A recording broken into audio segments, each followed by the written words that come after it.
بسم اللہ الرحمن الرحیم۔ السلام علیکم ورحمۃ اللہ وبرکاتہ۔ امید کرتے ہیں تمام دوست احباب خیر خیریت سے ہوں گے۔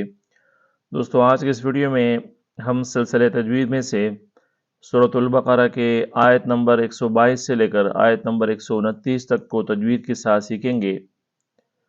تو دوستو، جیسا کہ آپ کو معلوم ہے کہ ہم نے کئی عرصے سے سورۃ البقرہ کو شروع سے تجوید کے ساتھ سکھانے کا سلسلہ شروع کر رکھا ہے، اور اس کی وجہ یہ ہے کہ چونکہ ہمارے سننے والوں میں سے دو قسم کے لوگ ہوتے ہیں۔ ایک قسم کے لوگ تو وہ ہوتے ہیں کہ جن کو ابھی تک قرآن کریم بالکل پڑھنا ہی نہیں آتا، جبکہ دوسرے قسم کے لوگ وہ ہوتے ہیں کہ جن کو پڑھنا تو آتا ہے لیکن تجوید کے ساتھ پڑھنا نہیں آتا۔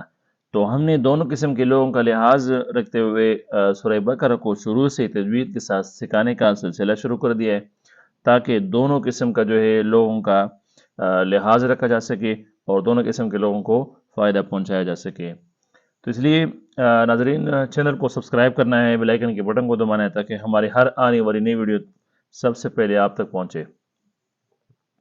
اور اس کے ساتھ ساتھ جو ہے اپنے اخلاقی ذمہ داری کو پوری کرتے ہوئے اس کو شیئر بھی کرتے جانا ہے، تاکہ آپ کی وجہ سے اگر کوئی بھی سیکھے تو اس کے ثواب میں آپ بھی برابر کے شریک رہیں۔ تو چلتے ہیں جی آج کے اپنے سبق کی جانب۔ سورۃ البقرہ آیت نمبر 122۔ بسم اللہ الرحمن الرحیم۔ یا بنی اسرائیل اذکروا نعمتی التي انعمت علیکم وانی فضلتکم علی العالمین واتقوا يوما لا تجزي نفس عن نفس شيئا ولا يقبل منها عدل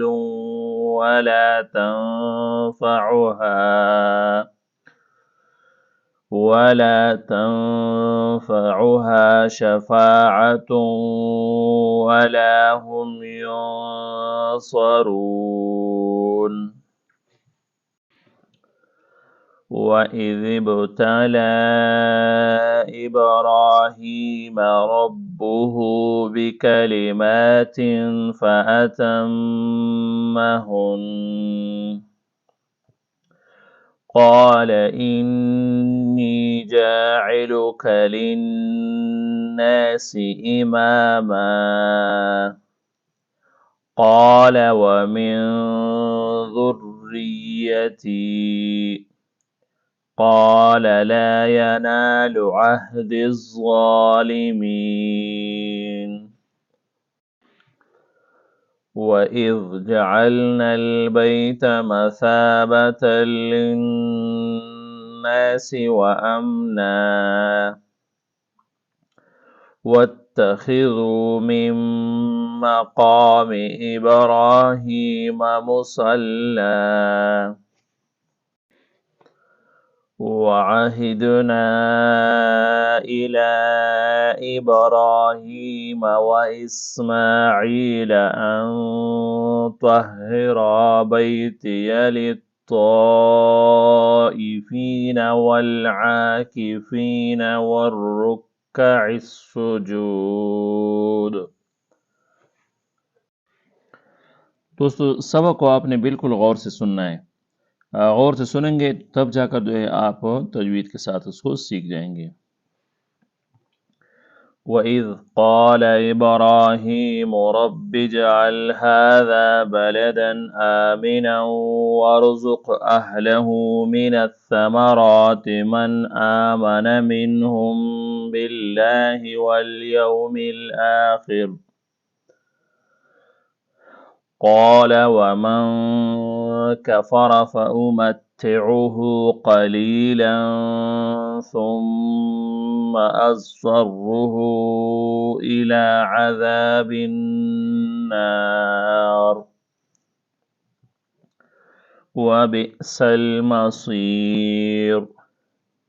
وَإِذْ يَرْفَعُ إِبْرَاهِيمُ الْقَوَاعِدَ مِنَ الْبَيْتِ وَإِسْمَاعِيلُ رَبَّنَا تَقَبَّلْ مِنَّا إِنَّكَ أَنْتَ السَّمِيعُ الْعَلِيمُ رَبَّنَا وَاجْعَلْنَا مُسْلِمَيْنِ لَكَ وَمِنْ ذُرِّيَّتِنَا أُمَّةً مُسْلِمَةً لَكَ وَأَرِنَا مَنَاسِكَنَا وَتُبْ عَلَيْنَا إِنَّكَ أَنْتَ التَّوَّابُ الرَّحِيمُ۔ تو دوستو، جیسا کہ میں پہلے بھی آپ لوگوں کو یہ بتلا چکا ہوں کہ آپ نے اس کو سیکھنا اس طرح ہے کہ قرآن کریم کو جو ہے لے کر اپنے پاس رکھنا ہے، اور اس کے ساتھ ساتھ جو ہے آپ نے ہر آیت کو دیکھتے جانا ہے، بلکہ ایک ایک لفظ ایک ایک حرف کو جو ہے آپ نے دیکھتے جانا ہے، اور میری جو تلاوت ہے اس کو جو ہے آپ نے سنتے جانا ہے۔ تو اس کے اندر جب آپ جو ہے اس کے اندر غور کریں گے تو آپ کو پتہ چل جائے گا کہ آپ جو ہے کون سے لفظ کو یا کس آیت کو جو ہے آپ غلط پڑھتے رہے ہیں پہلے۔ تو جب آپ وہاں پر جو ہے اس پر انگلی رکھ کر دیکھتے جائیں گے تو آپ کو جو ہے پتہ چلتا جائے گا کہ آپ کس جگہ پر جو ہے غلطی کر رہے تھے، اور اس کے درست جو ہے پڑھنے کا طریقہ کیا ہے۔ تو انشاءاللہ العزیز اس طریقے سے اللہ کے فضل سے جو ہے آپ قرآن کریم کو تجوید کے ساتھ سیکھ جائیں گے۔ رَبَّنَا وَابْعَثْ فِيهِمْ رَسُولًا مِّنْهُمْ يَتْلُو عَلَيْهِمْ آيَاتِكَ وَيُعَلِّمُهُمُ الْكِتَابَ وَالْحِكْمَةَ وَيُزَكِّيهِمْ إِنَّكَ أَنْتَ الْعَزِيزُ الْحَكِيمُ۔ تو دوستو، قرآن کریم کو سیکھنے کے لیے جو ہے اس طریقے کو اپنانا ہے، انشاءاللہ العزیز آپ اللہ کے فضل سے قرآن کریم کو تجوید کے ساتھ سیکھ جائیں گے۔ تو چلے جی، آج کا سبق اتنا ہی، ملتے ہیں نیکسٹ ویڈیو میں، تب تک کے لیے اجازت دیجیے، اللہ حافظ۔